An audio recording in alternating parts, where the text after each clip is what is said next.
Hello guys, naranasan niyo na ba yung meron kayong split type, ang brand Panasonic?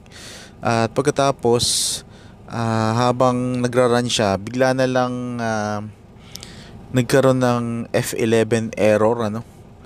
So, hindi natin mamalayan kung ano yun. Sinasabi nila ang may problema sa outdoor, yung bulb sa outdoor, ano? Tapos, sasabihin naman nila yung electronics. Pero itong isi-share ko sa inyo mga kaibigan ay yung kung paano susolusyonan yung problema ng F11 error, ano. Yan, kasi normally kasi kapag may F11 error, hindi papunction yung ating compressor. Nagra-run siya pero after 3 minutes ay namamatay siya. Kaya gusto ko ipakita sa inyo kung ano yung problema. Dito sa video na ito mga kaibigan, kahit short video to, ano, ay matututuhan kayo kung ano yung talagang problema ng F11 error. Kasi yung iba hindi nila masabi kung ano yun. Pero ito dahil sa na troubleshoot namin at nabigyan namin ng solution mga kaibigan, i-share ko sa inyo, ano. Kaya panoorin nyo mga kaibigan.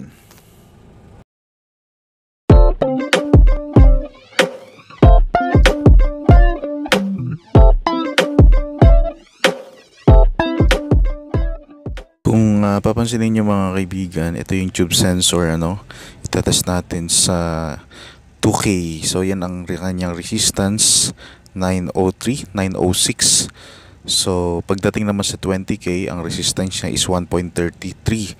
Dapat yan mas mataas yung kanyang resistance, mga nasa 6 point something, ano. And ito naman, ito yung kanyang room sensor, nasa 13.07. So sa findings medyo mataas siya. Yan, ano. And sa 2K naman siya na resistance, 0 siya, no? Pero dun sa 20K nasa 13 siya. Yan, sobrang taas. So papalitan natin yan pareho. Yung isa, yung tube sensor papalitan natin, at yan din namang room sensor papalitan natin para magkaigi siya, para hindi na siya titrip yung compressor.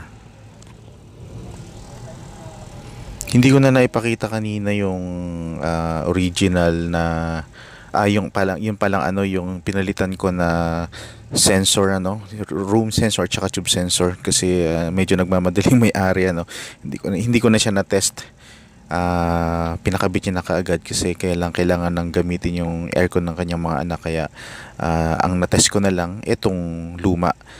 Yan. So yan mga kaibigan, tinesting natin, ano, tinesting natin yung kinabit natin, and after mga 5 minutes hindi na siya nagtitrip. Pinalipas din natin yung mahigit na 30 minutes, ano. Umabot pa nga ng almost 1 hour. So hindi na siya nagtitrip, pati yung kanyang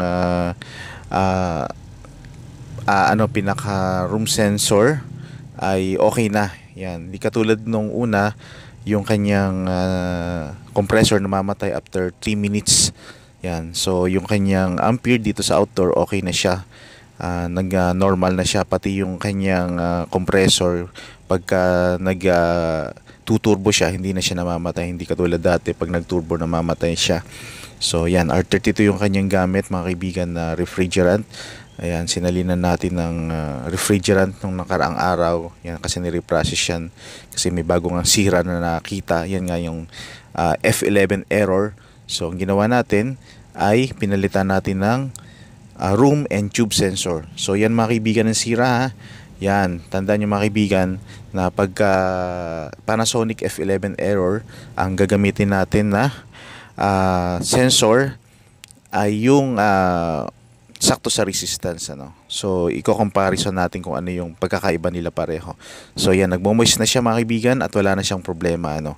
And remarks lang pala, yung kanyang tube sensor dapat nandun sa nagmo-moist na part ng evaporator, kasi pagka nilagay nyo dun sa hindi nagmo-moist, mamamatay pa rin yung compressor. Kaya doon dapat nyo ilagay sa nagmo-moist na compressor, ano? Nagmo-moist na tube ng evaporator. Alright. So mga kaibigan, maraming salamat sa inyo.